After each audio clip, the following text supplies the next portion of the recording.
Look, it's probably a little too soon to talk about the impact of Barack Obama's presidency, although some do every day. But one thing we can be certain of, his election as the first African-American president coincided with the ascendancy of a remarkable phenomenon in US politics, the Tea Party. The right-wing conservative movement slowly re-emerged after Obama's inauguration in 2009. And now they're a significant player in the American political landscape. Our guest tonight is Christopher Parker, a professor in the Department of Political Science at the University of Washington. He's also a visiting fellow at Sydney University's United States Study Centre. In his new book, Professor Parker argues that the Tea Party in the US are fuelled by the fear that America has changed for the worse. The book is called Change They Can't Believe In: The Tea Party and Reactionary Politics in America. Professor Parker, welcome to The Drum. I'm glad to be here. Thank you very much for the invitation. Now, you say in your book, Change They Can't Believe In, that it is hard to overestimate the impact of the Tea Party movement on US politics. What exactly has that impact been? It's been huge. It's really moved the Republican Party significantly to the right. And so what happens is, where you had Republicans, let me give you an example.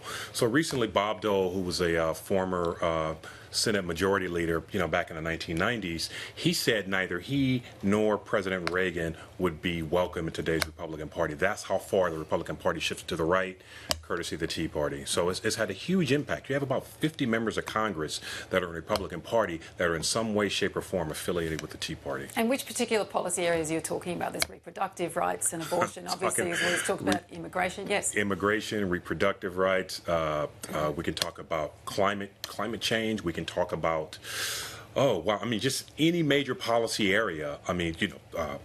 Campaign finance reform, not campaign finance reform, but also financial reform writ large, Dodd-Frank. On every major policy issue, they have shifted the Republican Party further and further to the right. And you say you argue that they were inspired by Obama's presidency. What is it about that time or about that president? It's about the change that he represents. It's not Obama as a black man as president. That's not what it's about, really. What it's really about is the president. It really occupies a very important symbolic space in American social and political life. The president is the commander-in-chief of the military. The president is the chief law enforcement officer. The president is the face of the country. The president is the head of government. So we know who the president is from a time we're very little kids. We all know who the president is. So the president is very, very important. So it didn't necessarily have to be Barack Obama. It could have been any non-white male president. It would have had the same impact. It suggests that there's this massive change going on. Anytime you see the emergence of a really extreme, successful national right-wing movement, it is preceded by rapid social change or perceived rapid social change. And it's about an America that they feel that they've lost track of. What is the America that they harken back to or want to bring back? I would say Mom, Apple Pie, and Chevrolet, but some of our viewers may not understand that. They Apple may be a pie, little too we young. understand very well. It's about these people, and when I say this, and this is always controversial wherever I say this, but I'm just going to say this: white, mainly male, middle class, middle age and older, straight, native born. Is that now? I'm not saying everybody from this demographic thinks like this, but if you think about it probabilistically, that seems to be the case. It was the case with the John Birch Society in the early 1960s, late 1950s. It was the same with the Klan of the 1920s. It was the same demographic group when it came to the Know Nothing Party of the 1850s.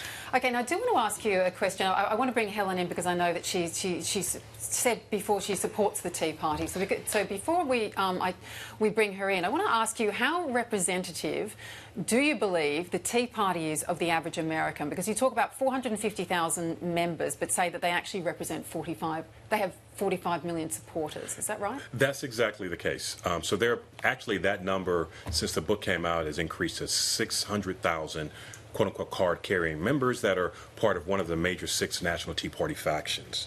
Now, when we refer to the 45 million Americans that are Tea Party supporters, those are folks who strongly support the Tea Party. We're not even including people who somewhat support. We're restricting it. This is a conservative estimate of the people that strongly support the Tea Party but don't consider themselves members necessarily. So are they representative then? Is this the average American? It is not the average American. It's not even the average Republican. So So only 57% of strong Tea Party supporters identify with the Republican Party. 57%. That's interesting. So, sorry, we do need to bring Helen in. But part of the reason I ask you that is because in a lot of reportage of the Tea Party, we do get the more, extreme elements. And some of the more mainstream concerns they have, like government's dysfunctional, Wall Street isn't quite working, would resonate with a lot of people in America. Of course it would. But let me just say this before, well, maybe Helen's going to anticipate what I'm going to say. Right. But so the Tea Party is supposed to be about fiscal reform, fiscal responsibility, a small regulatory state, all this stuff, right? So where were they when George Bush, blew up, the debt, the budget deficit to 104%?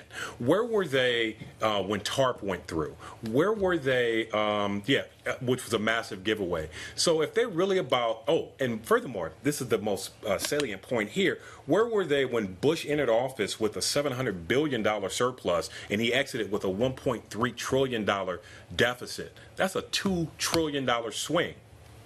We didn't see him then, did we? Helen, do you want to answer that question? How do you respond to this research? Well, the place that the Tea Partiers were during the Bush administration was they were seething in their own homes, but they didn't yet have a movement to give voice to that. But the proof that the Tea Party actually is about small government and not about any animus towards the president is that they target establishment Republicans just as much as they do the current president. That's, in fact, the biggest literal political impact they've had at an electoral level. But does that work with what Christopher was saying about, was it 57%? Only 57% support the Republican Party, so maybe there is just an anti. Well, no, their attempt is they believe that the establishment Republican Party gave them the Bush budget blowout, and they don't trust them. So now they want to put small government conservatives into the party. Right. Chaz, you've been... I was just going to ask Christopher, when we talk about the Tea Party, it's just such an amorphous group. I don't there is such a wide spectrum of voices, and the thing that strikes me is that they essentially at least started off as a protest movement, I actually disagree with what you're saying about where were they with TARP. I think TARP was part of what spawned the Tea Party, but when Barack Obama started, obviously it ramped up a bit. A bit? Yeah, I know. But what I'm saying is, obviously the Tea Party was formed as a protest movement. Whenever you get big protest movements, you attract the disaffected, conspiracy theorists, people who are upset, people who feel they're losing control of their lives, a whole bunch of people who say really stupid things on the internet and carry big banners at Occupy Wall Street. You had plenty of nutters as well. Whenever you get a protest movement, you get the disaffected and nutters. And what I'm wondering is, how much do you feel what you have identified as the Tea Party might be some of the nutters around the Tea Party?